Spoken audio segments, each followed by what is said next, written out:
Bienvenidos, hermanos. Mientras nos acomodamos, mientras empezamos, quiero pedirles que se muevan para acá, para enfrente. Están hasta allá muy atrás, casi ni los puedo ver, aún con mis lentes.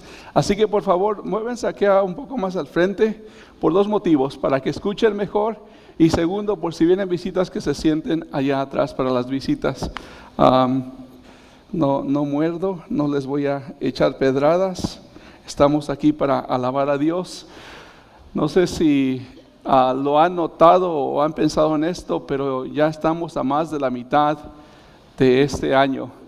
No sé dónde se fue la primera parte de este año, pero pues ya pasó y ya queda menos de la mitad de este año. Así que gracias a Dios por su fidelidad, por cómo nos ha bendecido. Tal vez hemos tenido tiempos difíciles, tiempos de escasez, o muy buenos tiempos, ¿no? Venimos de diferentes contextos, de diferentes caminares, pero en todos ellos podemos decir que Dios es fiel.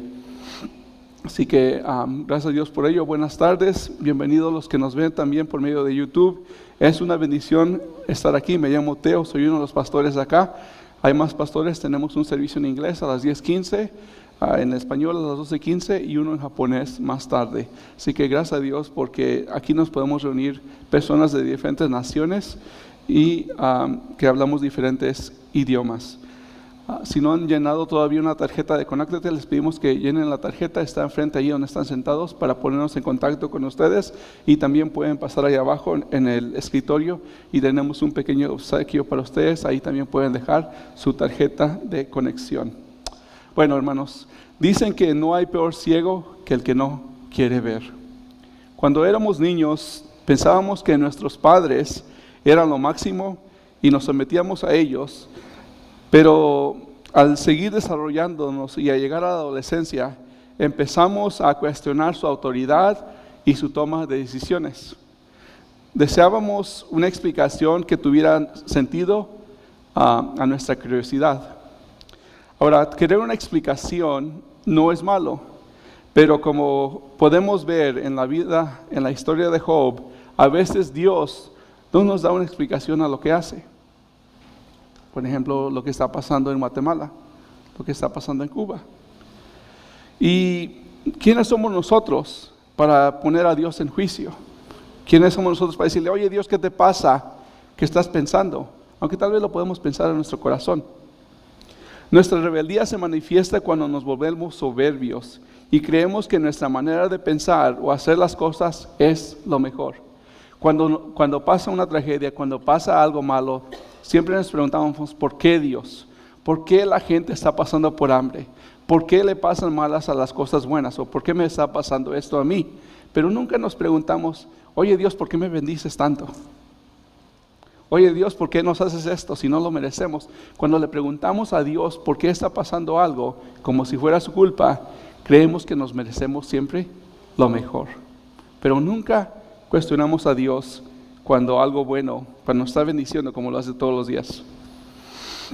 No lo decimos en voz alta, pero empezamos a creer que realmente somos sabios y entendidos cuando vamos creciendo, que no necesitamos que nadie nos enseñe nada. Pero la realidad es que no es así. Dios nos enseña y nos hace ver a través de las dificultades que es diferente, que no es así. En Cristo nunca dejamos de aprender. Somos discípulos. Eso quiere decir aprendices, estudiantes, seguidores del Creador del universo. Hoy continuamos con nuestro relato de Lucas a Teófilo sobre el principio de la iglesia. Este relato que Lucas le escribió a Teófilo lo conocemos como el libro de los Hechos.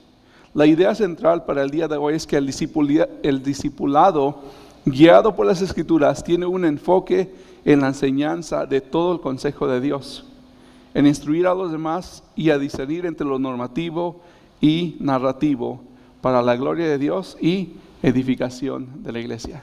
Es una frase muy larga, pero es una frase verdadera. Así que hoy vamos a hablar de discipulado. Hablan sus Biblias, por favor, a Hechos capítulo 18. Hoy vamos a ver del versículo 24 hasta el capítulo 9, versículo 10. Así que abran su Biblia, por favor, al libro de Hechos. Si no tienen Biblia, hay unas Biblias ahí enfrente donde están sentados en español, la cual pueden usar. Y si no tienen una Biblia en su casa, les queremos explicar la palabra de Dios, se la pueden llevar, pueden escribir en ella, pueden ponerle su nombre, pueden hacer notas. Queremos que todos tengamos acceso a la palabra de Dios. Así que les quiero pedir que se pongan de pie si pueden en honor de la lectura de la palabra de Dios. Voy a leer del versículo 24 al 26a del capítulo 18 de Hechos. Si ya lo tienen, dice así la palabra del Señor. Llegó entonces a Éfeso un judío que se llamaba Apolos, natural de Alejandría, hombre elocuente y que era poderoso en las Escrituras. Este había sido instruido en el camino del Señor, y siendo ferviente de espíritu, hablaba y enseñaba con exactitud las cosas referentes a Jesús, aunque solo conocía el bautismo de Juan, y comenzó a hablar abiertamente en la sinagoga. Esta es la palabra de Dios. Pueden tomar su lugar. Déjenme orar. Padre Celestial, gracias por tu palabra, Señor. Gracias porque hombres piadosos escribieron en su diario, escribieron tu palabra, Señor. Y ahora tenemos esos relatos como inspiración tuya. Sabemos que aunque fueron hombres humanos, Señor, fuiste tú el autor de todos esos libros. Así que, Padre, pedimos que tú hables a nuestro corazón, a nuestras vidas, Señor, que corrijas si hay un mal camino en nosotros, Señor, que nos podamos poner a cuentas, que nos ayudes a reflexionar, a meditar, Señor, a preparar nuestro corazón para la Santa Cena que vamos a estar tomando el día de hoy, Señor. Si hay algún pecado, Señor, lo confesamos que caemos cortos de tu gloria, de lo que tú demandas, Señor. Pero gracias, Señor, también por la sangre de Cristo que nos cubre y nos perdona de todos los pecados. Señor, abre nuestro entendimiento a tu Escritura, sé conmigo y ayúdanos a ser oidores, pero también hacedores de tu palabra. Te lo pido en el santísimo nombre de Cristo Jesús. Amén.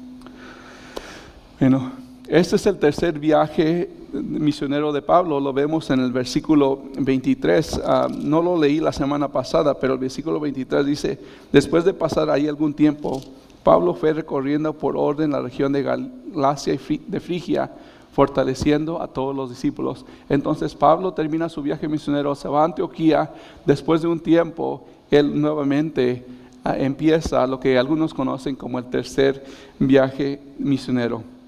Empieza otra vez a asistir a los lugares donde él o alguien más había plantado iglesias.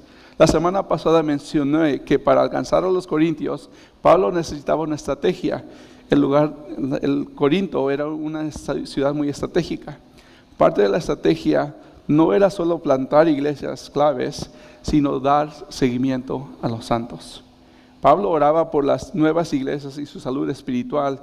Es por eso que hoy tenemos las cartas que él escribió. Si Pablo no se hubiera preocupado por esas iglesias, tal vez hoy no tuviéramos la Escritura.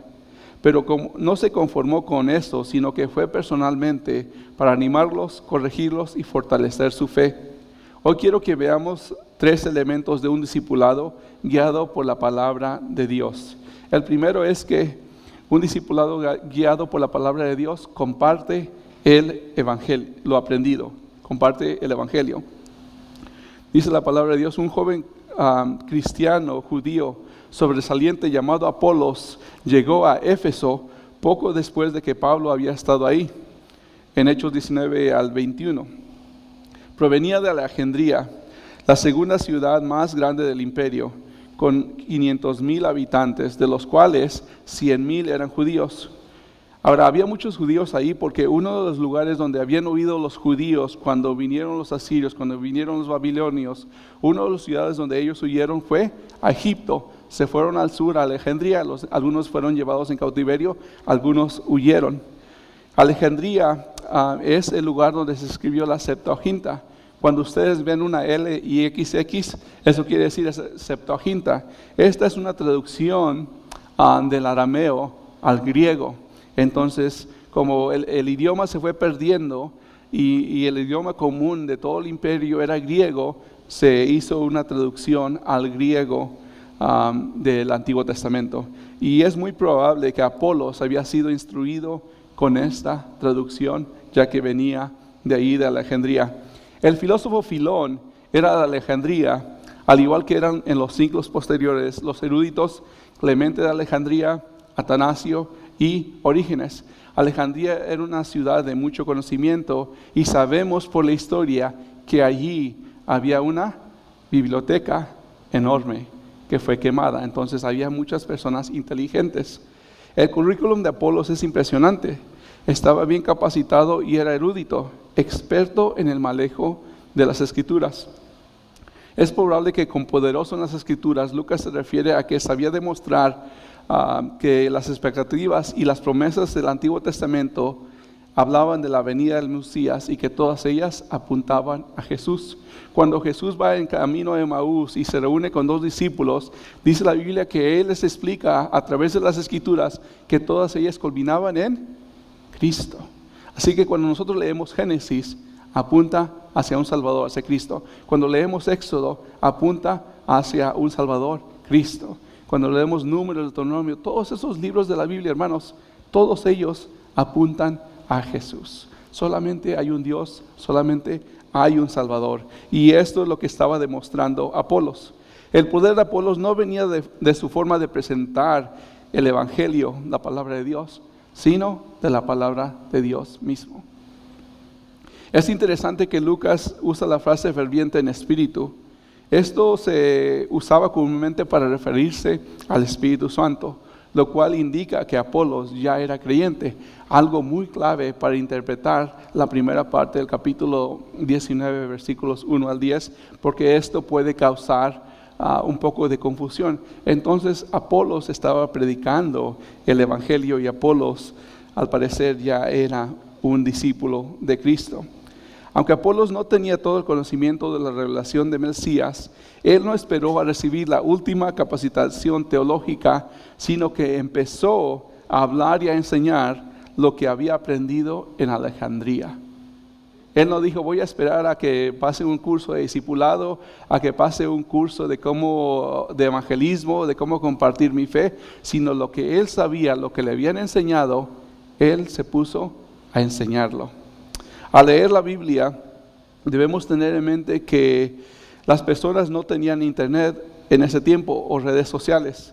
Tardaba mucho tiempo en llegar noticias de un lugar a otro. Por lo tanto, Apolos solo predicaba en lo cual había sido instruido. Pero al hacerlo, el autor nos dice que lo hizo con toda exactitud. Tal vez tú no conoces toda la Biblia, pero lo poco que conoces, enséñalo con exactitud. Tanto en sus sermones como en sus debates utilizaba bien las Escrituras. Para utilizar bien cualquier aparato lo tenemos que conocer bien. Para utilizar bien las Escrituras debemos de saber cómo interpretarlas, cómo aplicarlas a nuestra vida. Dicen que la mejor manera de aprender algo es enseñándolo. Si no lo enseñamos, se nos olvida. Es por eso que debemos escudriñar bien la palabra de Dios todos los días, hermanos. Abrir la palabra de Dios. Les garantizo que usted abre su celular todos los días o prende la tele todos los días. Pero es triste que hacemos esto todos los días, pero a veces la Biblia la guardamos por ahí como un amuleto de la buena suerte, al cual solo acudimos cuando nos vemos en apuros. Eso no glorifica a Dios y no nos edifica a nosotros. Entonces es importante leer la Biblia todos los días. Si tú lees tu Biblia como cualquier otro libro, no estás dejando que Dios hable a tu vida. La Biblia tampoco es como una novela o historia secular que no tiene ningún poder.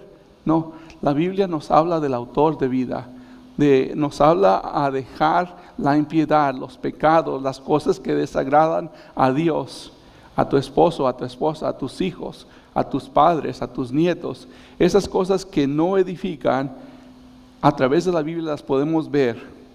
No puedes leer la Biblia sin cambiar tu forma de pensar y vivir, al menos que seas incrédulo, al menos que no tengas el Espíritu Santo morando en tu vida. Esto lo vemos en 1 Corintios 2:14.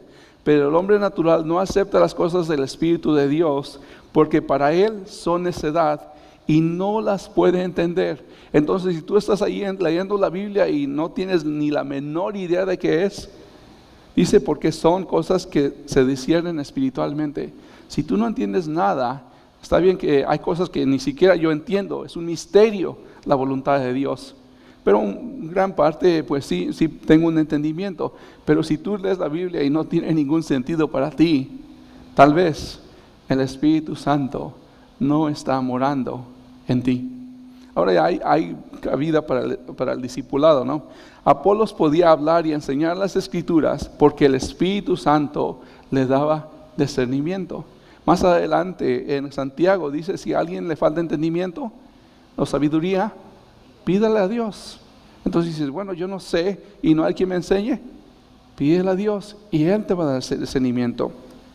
Cuando reconocemos a Cristo como el Señor y Salvador de nuestras vidas, también recibimos al Espíritu Santo, que es sello de la promesa de la salvación de Dios. Apolos está haciendo lo que más tarde Pablo le pide a Timoteo que haga. En 2 de Timoteo capítulo 2 versículo 2 dice, y lo que has aprendido de mí en la presencia de muchos testigos, esto encarga a hombres fieles que sean capaces de enseñar también a otros. Entonces nosotros venimos aquí a aprender la palabra de Dios para poder enseñar a otras personas, no para ir a juzgarlas de que son borrachos, de que son adúlteros. Eso ya lo saben y probablemente su conciencia les hace saber que está mal, pero le decimos, ¿sabes qué? Esa forma de vivir, tu vida no es sustentable, hay una mejor forma de vivir. Eso no te llena, pero Dios sí te puede llenar. Eso perjudica a tu familia, pero Dios quiere ver a tu familia prosperar. Entonces llamamos a las personas a un arrepentimiento y a los que ya conocen les enseñamos, no lo nuevo que está a la moda, aunque hacemos eso, nos sale algo y todos estamos hablando de eso, de un video, de un partido, pero lo que somos llamados a hacer es compartir la palabra de Dios. Timoteo más tarde iba a estar en Éfeso, donde actualmente está Apolos. Timoteo iba a ser el pastor de Éfeso. Entonces vemos cómo Dios está moviendo todas las piezas para que Él se glorifique y para que su iglesia sea alimentada con la palabra de Dios. Hermanos, no hemos sido llamados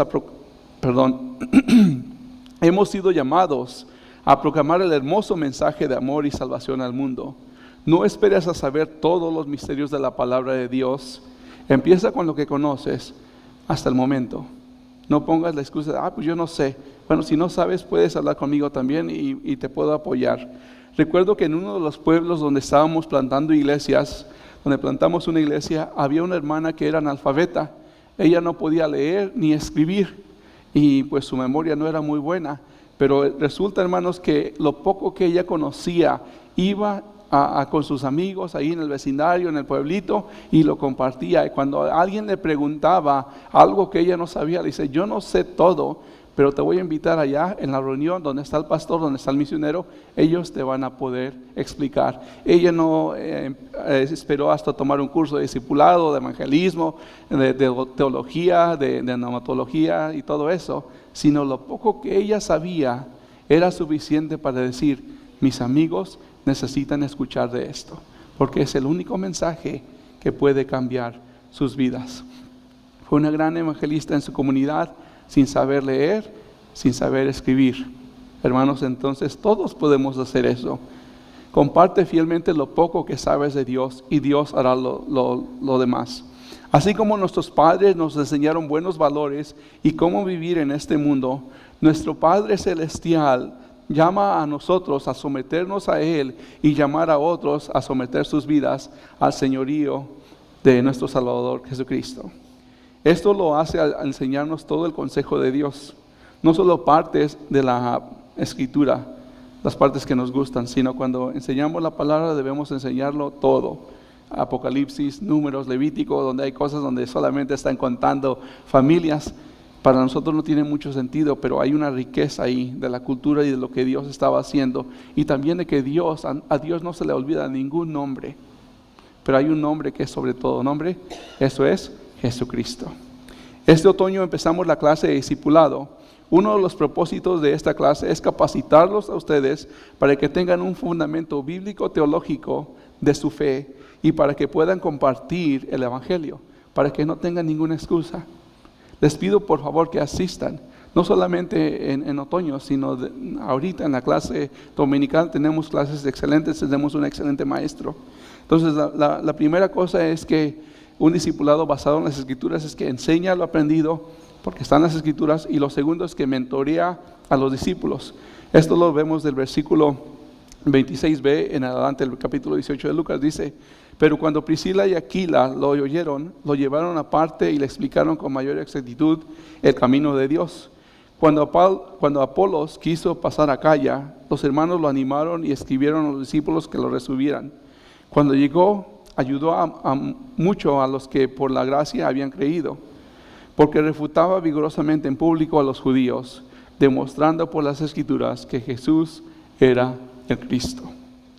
Apolos había oído hablar de Juan el Bautista y su mensaje sobre el Mesías profetizado, pero no conocía toda la historia, que el Mesías ya había venido, había sido crucificado y había resucitado.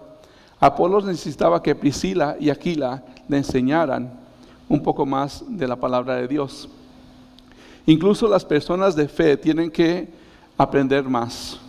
Para alcanzar tu máximo potencial en la vida cristiana, estudia la Biblia todos los días.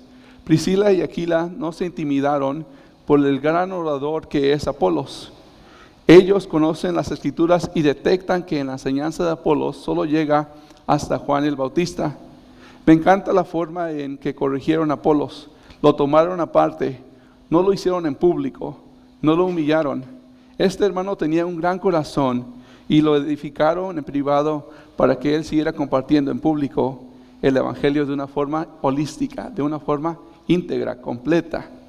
Lo mentoraron y lo edificaron en amor.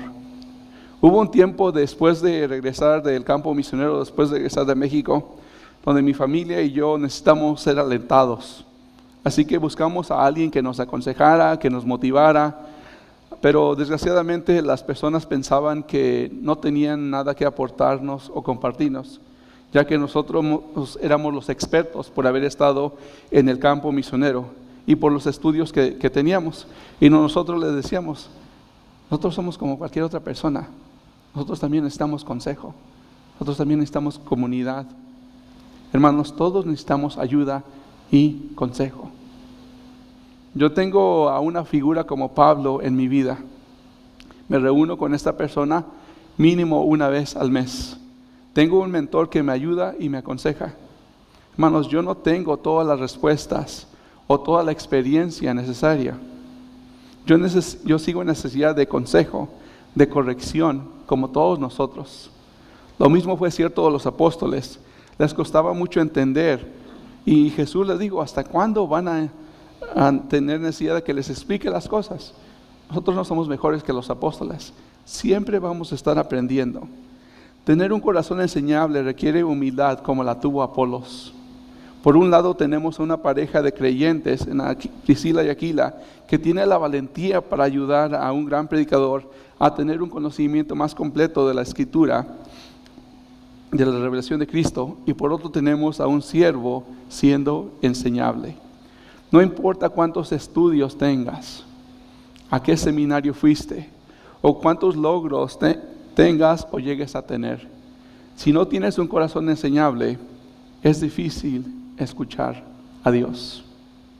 Vas a escuchar lo que los profesores te enseñaron, los pastores, tal vez un seminario, o tu experiencia te ha enseñado, pero si tu corazón es endurecido, no vas a escuchar la voz de Dios a través del hermano más humilde en la congregación.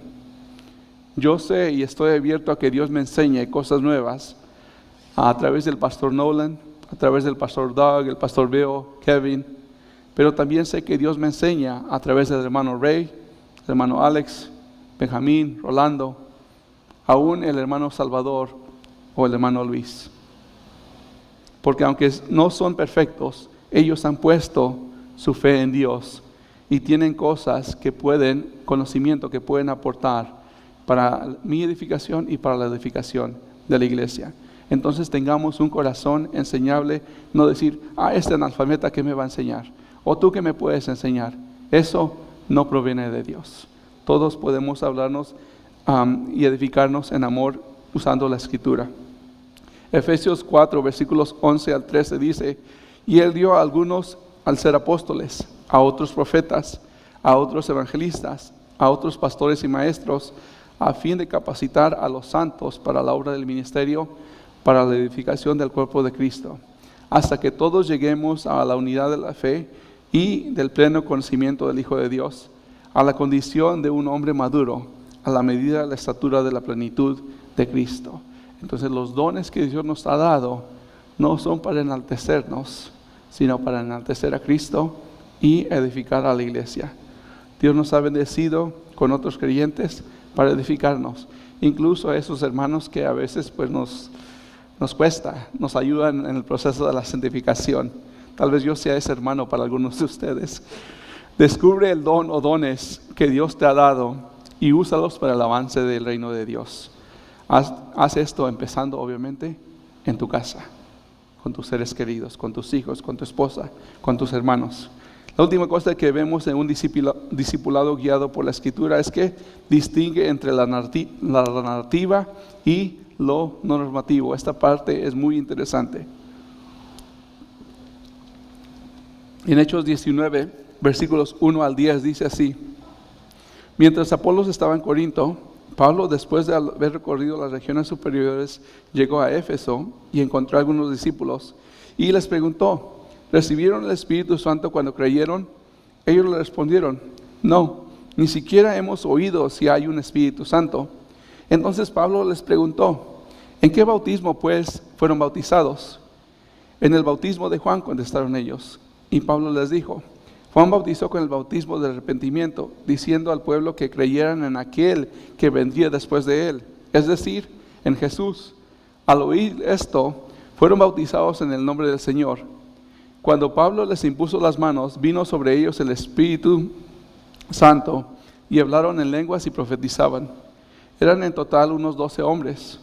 Pablo entró en la sinagoga y por 3 meses continuó hablando abiertamente, discutiendo y persuadiéndoles acerca del reino de Dios.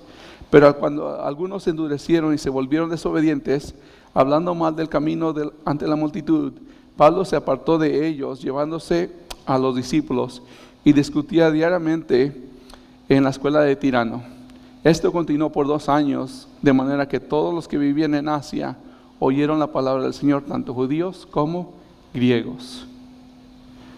¿A quiénes de ustedes les gustan los rompecabezas? Pueden levantar la mano. Okay. Hubo un tiempo, cuando era un poco más joven, que me encantaban los rompecabezas, me encantaba armarlos. Para armar un rompecabezas se requieren varias cosas. Obviamente necesitamos todas las piezas de un rompecabezas, pero también la foto, la imagen. Se requiere paciencia, atención y razonamiento. Estos mismos elementos y muchos más son necesarios al leer la Biblia. Para mí la Biblia es como un enorme rompecabezas. Hay rompecabezas para niños de 6 a 8 piezas y luego hay rompecabezas como de 300 hasta 1000 y aún más grandes, donde todas las piezas tienen que estar ahí y pues se requiere mucha paciencia para hacerlo. Para mí la Biblia es como un enorme rompecabezas. Lo mismo creo que es real del conocimiento, que el conocimiento que unos creyentes tienen como que es un rompecabezas, porque no ha sido discipulado. Tienen verdades por aquí y por allá que ha escuchado y sabe que están en la Biblia, pero no todo lo ha puesto en el orden. No hay un orden. No sabe cómo compartir el Evangelio. Sabe que Jesucristo es el único Salvador, pero no sabe cuáles versículos hablan de eso, y va a la Biblia y los puede encontrar. Entonces tiene todas esas enseñanzas por todas partes y ese rompecabezas no está puesto en el orden. En este pasaje tenemos al apóstol Pablo regresando a la ciudad de Éfeso, donde él ya había ministrado. En esta ciudad se encuentra con alrededor de 12 hombres que eran discípulos de Juan, no eran creyentes. Sabemos esto porque no solo conocían sobre el bautismo de Juan.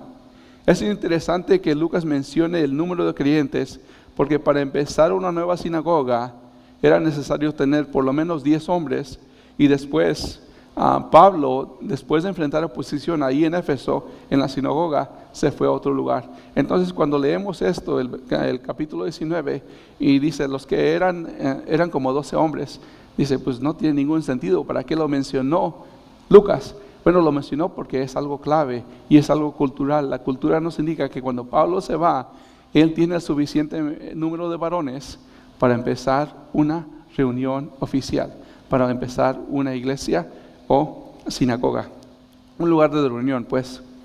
Entonces, estas personas seguían esperando la venida del Mesías. Por alguna razón no habían escuchado todo lo que había pasado con Cristo. No había nacido de nuevo. Ahora usted me puede preguntar, ¿cómo es posible esto? ¿Cómo es posible tener mucho entendimiento y no haber nacido de nuevo? Recordemos la historia de Nicodemo. Nicodemo era un erudito en la palabra del Señor, era parte del Sanedrín, pero aún él no había entendido el Evangelio. Esto lo vemos en Juan capítulo 3, versículos 9 al 10. Nicodemo le preguntó al Señor Jesucristo, ¿cómo puede ser esto? Está hablando del nuevo nacimiento, de ser de nuevo. Jesús le respondió, ¿tú eres maestro de Israel y no entiendes estas cosas? Entonces, es posible que una persona tenga mucho conocimiento de Dios, conozca la Biblia al derecho y al revés, pero no tenga a Cristo como Señor y Salvador. ¿Es posible eso? Parece imposible, pero es posible tener ese conocimiento. Así que Pablo les explica el Evangelio y en ese momento ellos reciben el Espíritu Santo. Hermanos, no hay duda de que hay personas en la iglesia que tienen muchos años escuchando el Evangelio, de estar sentados ahí donde están sentados ustedes, que cada vez que se predica el Evangelio, ellos lo escuchan, pero realmente no han doblado sus rodillas. Lo vemos en Apocalipsis, donde excluye la tercera parte de la congregación, donde personas solamente vienen a escuchar, pero nunca son transformados, porque la palabra de Dios nos ha llamado a ser oidores y hacedores.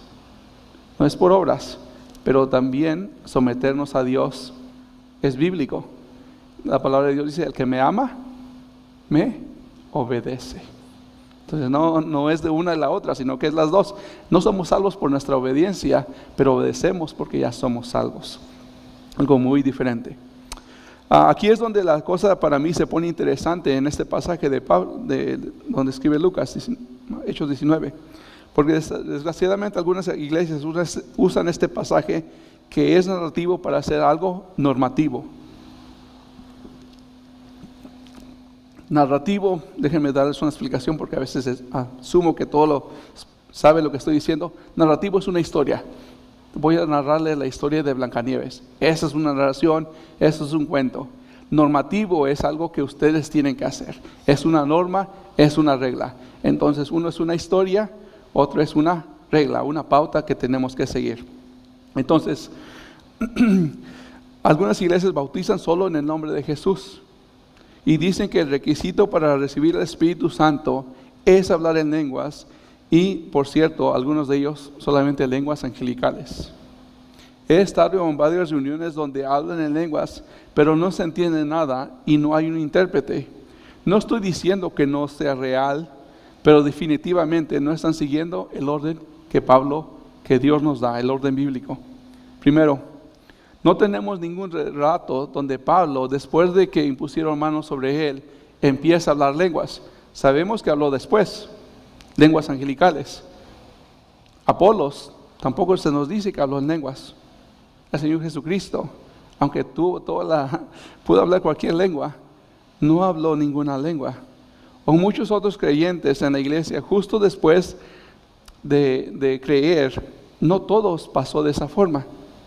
Si lees el Antiguo Testamento, si lees el Nuevo Testamento, puedes caer en ese error de hacer la narrativa algo normativo.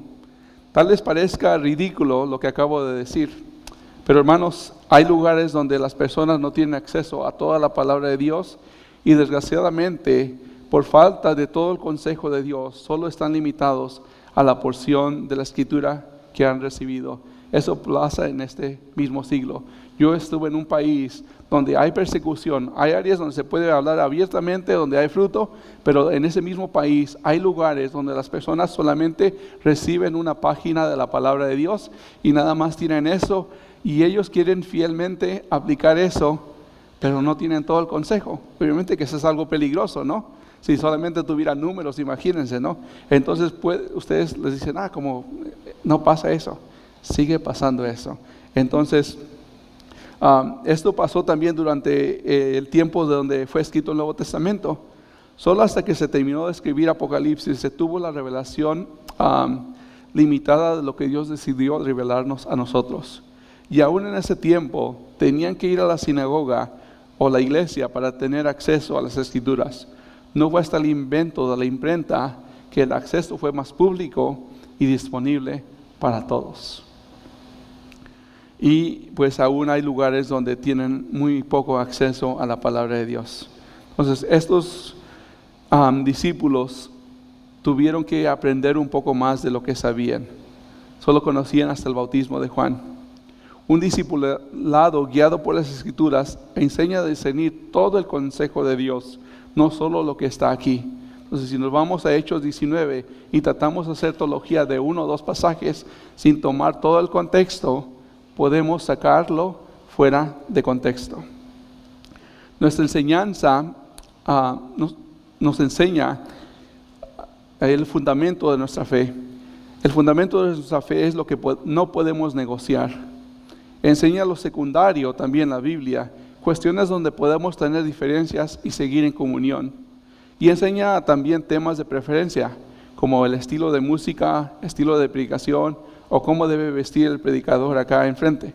Aunque desgraciadamente algunos lo hacen ley, lo hacen norma, y no debe ser así. Esto es algo no es ni siquiera secundario, sino como en tercer lugar. Leer la Biblia con entendimiento requiere nacer de nuevo y discernimiento. Cualquiera que haya leído la Biblia bastante debería darse cuenta que no es uniforme.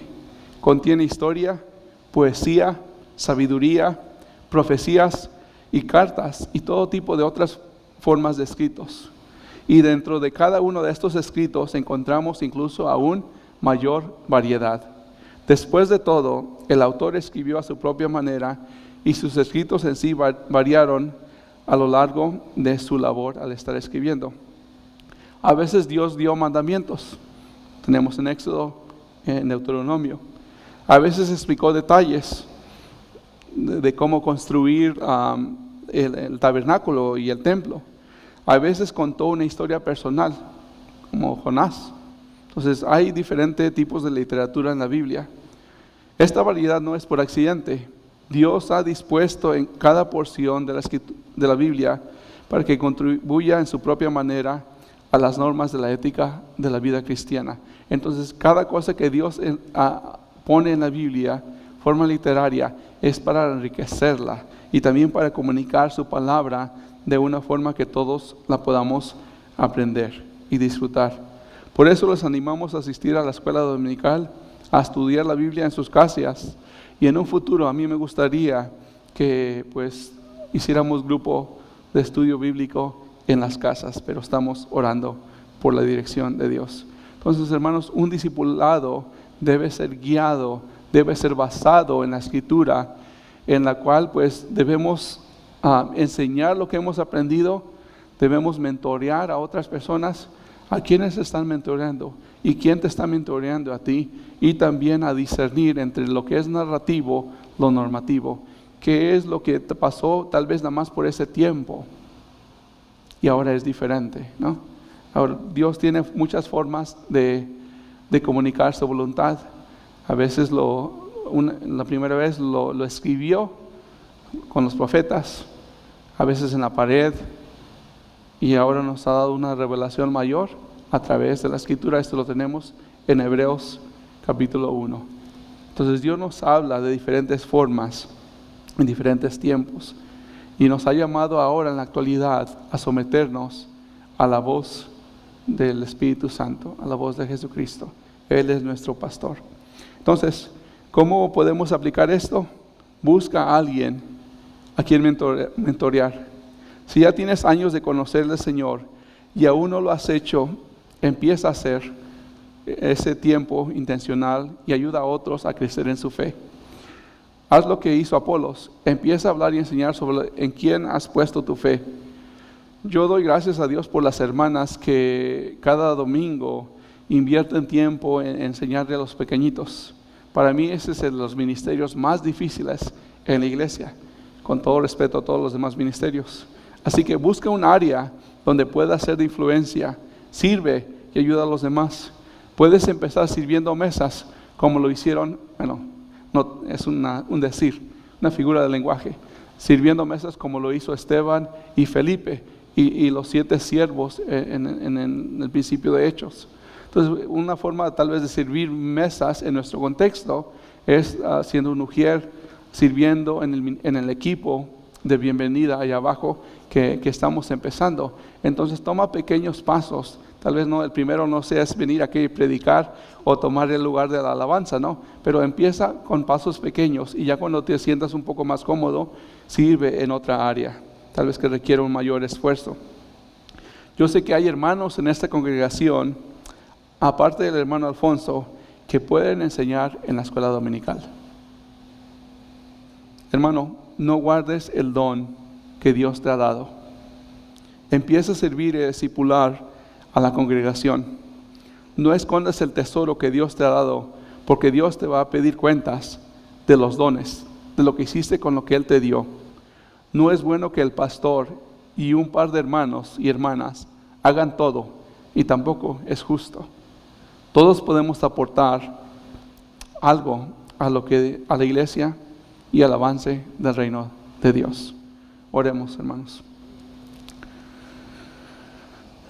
Padre Celestial, gracias porque has dado a los hermanos, a las personas que ya han puesto su fe en ti, diferentes dones, diferentes habilidades, Señor, tal vez la alabanza, tal vez la enseñanza de los pequeños, tal vez el don de evangelismo, tal vez el don de discernimiento, Señor.